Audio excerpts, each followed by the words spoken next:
Just a month ago, the one of the last three passed. Such worries drove her up a war. Now her face was sallow and ruined like the wilted blossom. It took more than 70 years for her to write that down.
Some tea? No, thank you, darling. Yes. How are you doing? Busy these days? Very busy with the Biennale, but I'm thinking to feature this graphic novel called Graphic Brass. novel. What is it like, graphic novel? It's like comic? It's not like, it's like a comic book, but it's longer, as you can see, and it's about a very serious topic. So it's about comfort women. Ah, comfort woman. A serious thing. This day I encountered about the subject of comfort woman in different medium, like children's book and documentary. And the book we will read with you today is also about comfort woman. Oh, perfect. It's called One Left. It sounds like a mystery novel. Colin, it's great to see you. Great to see you. Been a long time. Yes. What have you been up to these days? A lot of writing and reading as well. Yeah. This novel was my latest, One Left by Kim Soom. Have you heard of it? I've heard of it. I haven't had a chance to read it myself, and so I'd be curious to hear your thoughts.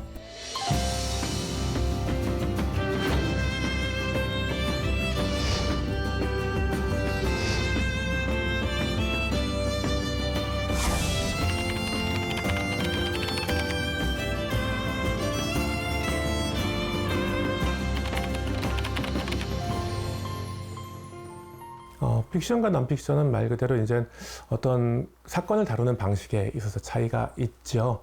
조금 더 사료나 어떤 그 인물 혹은 역사적 사실의 중심을 두고 그것을 맞춘 것이 non-픽션이라고 한다면 이 작품은 소설이란 방식으로 쓰였고요. 많은 사람들의 인생과 그들의 어떤 생각들을 한 사람의 입에서 한 사람의 가치와 한 사람의 어떤 그 염원으로 번역하고 그 사람 입에서 구현시키고 있는 그러한 방식이 이 한 명이라고 한 작품이 가지고 있는 픽션적 가치, 소설적 가치라고 할 수 있을 것입니다. What do you know about the writer? Were you familiar with her before? Kim Soom, I've done a translation workshop with her, and she's a very imaginative writer, which is interesting because in her previous novels, she creates worlds, she creates different realities. But here, she's telling a real story, and she's crafting it out of the actual testimony given by real comfort women who, as girls, were really taken by the Japanese military during the war. So this is a departure for her. It's, in a way, a work of history as much as it is a work of fiction from this novelist who was, her previous works could get quite imaginative. She would depart quite far from reality. Now she stays as close as possible to it. Yeah, I mean, that makes sense because it is such a controversial issue. And so if you present a story about comfort women, then you don't want to give the impression that you invented all of these stories. You want to ground it in reality. You do, and this book even includes footnotes, like an actual historical paper. So if you want, you can hear these harrowing moments, you can read about these painful memories this character has. But if you follow the number and you turn to the back page, you can actually see, you can look up which comfort woman gave that testimony of that real experience. Of course, some readers will find that a little bit too painful, but they'll at least know that it was based on something it was a memory someone really had. So tell me a little bit more about this main character. Oh, I need the glasses. Check it. One left. Now there's only one left. Yesterday there were two, but one of them passed away overnight. She hears this from the television and she's folding her blanket and her fingers go numb. Wasn't it just a month ago that one of the last 3 passed? Setting the folded blanket aside, she wipes the floor with her hand and gathers the dust and the bits of threads and flakes of skin and strands of gray hair into a tiny ball. And then there's me, she mutters. This is really the last one. Her name is Pungil, but it's not a name that anybody speaks in the novel. She's in this neighborhood that is about to be redeveloped. And you know these neighborhoods in Seoul, when they get a little old, the buildings get decrepit, the owners want to sell, and a new neighborhood gets built. Well, she's one of the last holdouts in this neighborhood. And when she hears the announcement of the death of another comfort woman, this triggers the memory. Yeah, I mean, it's a common thing for novels to have these kind of flashbacks where the main character is visited by these memories, but in this case, the memories must be so traumatic. Her flashback, like 8 years ago, when she was collecting snails near her village for food, and she was kidnapped by this unknown man. She was kidnapped, like stolen, and where was she taken? What was the story? Well, she didn't know where and why she was taken, and she was just dumped in the truck and taken to the train station. And she meets other girls like her, and they were loaded on the train.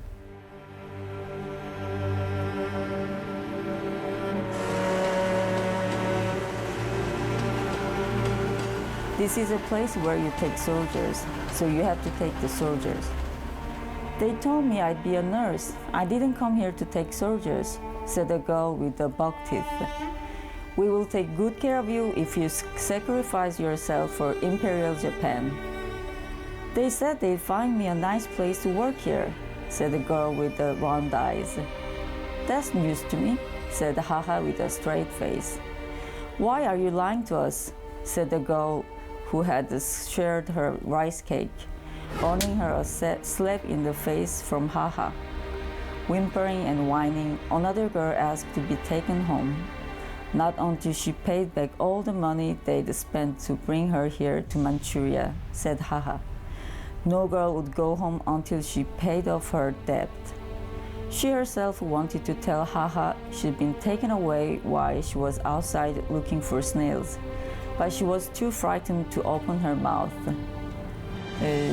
Those girls who didn't know what they were doing, age of our kids, had to do all those terrible sexual abuse, and it's really...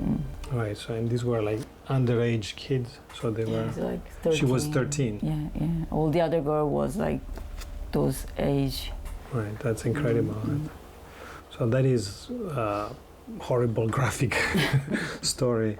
And this was during the Japanese occupation. Yeah, it was a colonial time. So some of the girls thought they were going to work in the factory to make earnings and maybe to send their home. When they arrived in Manchuria, they find out it was comfort station. There was no factory, but only soldiers, and they realize what is their job to do. Recently, there's been an academic article by a legal scholar, a Japanese professor. J. Mark Ramsire, I think is his name, Yes. at Harvard. At Harvard Law School, yes. Professor Mark Ramsire of Harvard Law School has faced strong public outrage and criticism over his recent academic article on Korean comfort women.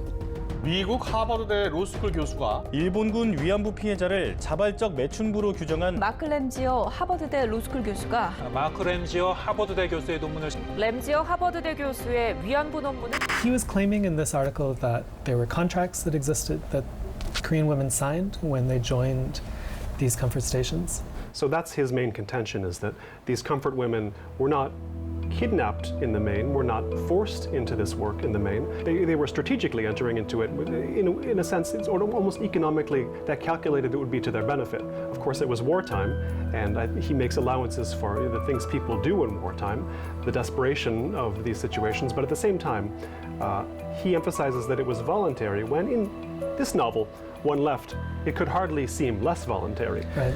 Even this contract existed. Do you think it can be justified, all this abuse and kidnapping, even murdering? Yeah, of course. And also the girls were underage, so if they had to sign a contract, they were human traffic in that time. So in the comfort station, those girls was really abused. Like the girl who didn't satisfy the soldiers would get tortured in their private parts. And they frequently got arson 606 shots to prevent their venereal disease. And when they got pregnant, they take their uterus away with their while they are doing abortion. So it's very, very terrible torture on every level. Yeah. And they also shot in opium, and many of them were also addicted.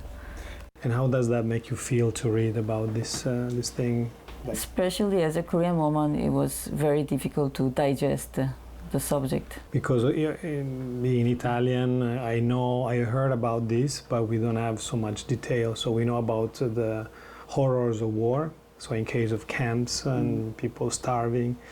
But this is systematic, so the scary thing is that it was organized. And could they actually escape sometime? They could escape from the camp? It was almost impossible.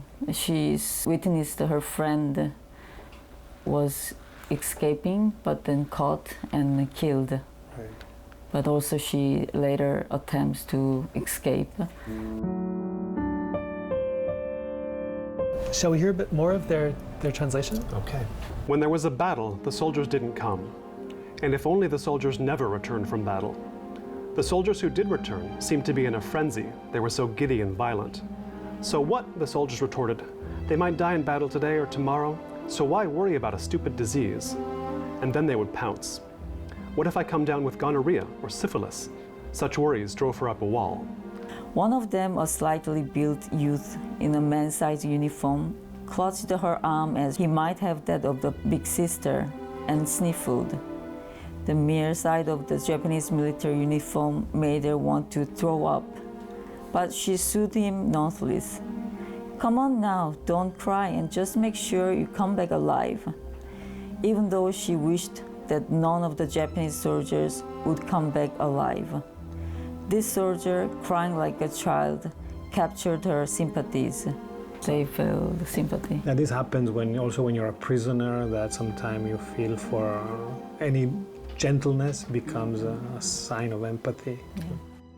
Kim Soom, she also shows, in a way, how differently hellish a situation the members of the Japanese army are in. Of course, they're the ones committing much of the violence in this book, but she gives glimpses of how they themselves have also been committed violence upon by their own government.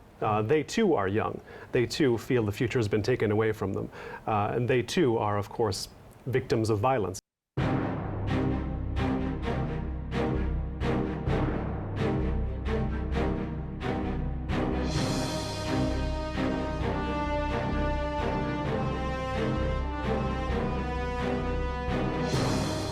Eventually, Japan was defeated, so Korea was liberated. What happened to these girls?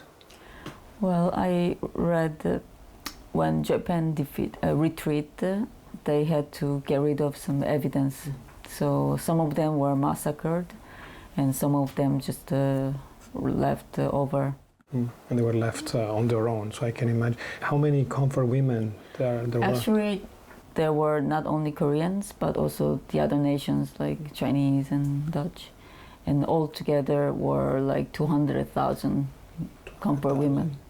And only 20,000 girls returned their home after the war.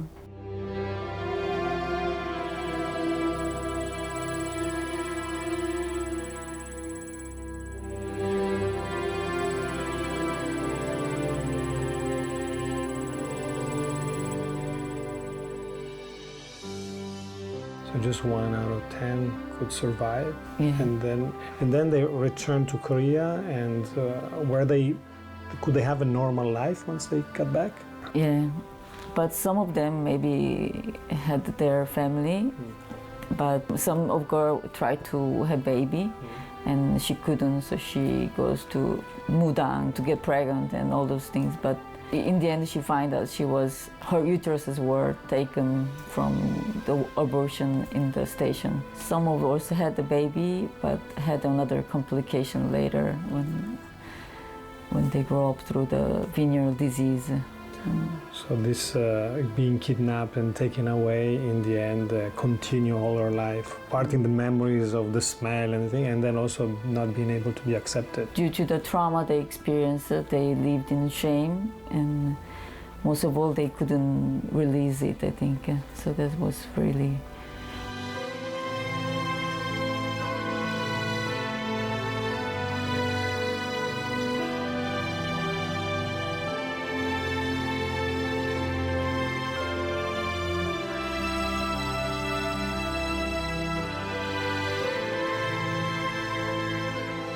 You can imagine her life when she finally get back her home. You can read. Right, yeah, of course. The tale of Pungi getting back to Korea is in itself also harrowing, the word I used to describe the book. She takes her time, takes years to get back to Korea.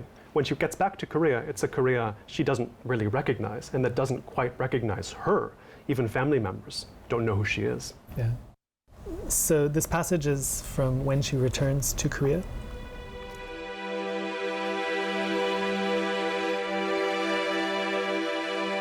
Who are you? Came the question again. Disheartened, she plopped herself on the ground and wailed. Father, though clear in the head, did not recognize her. It had been a long time since he last saw her, and now her face was sallow and ruined like the wilted blossom of a rotten cucumber. As far as the family was concerned, she was dead.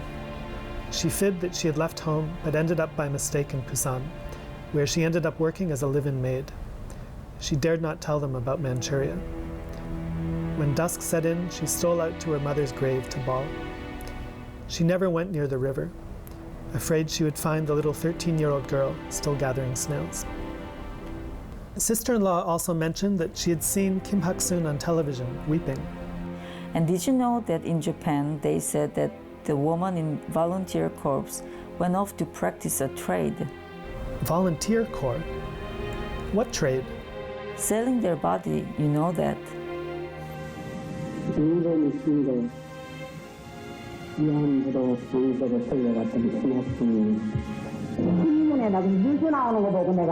결심을 단단하게 했어요. 아니다, 이제는 바로 잡아야 한단 말이야. 저렇게 거짓말을 하는데 왜 거짓말을 하는지 모르겠단 말이야.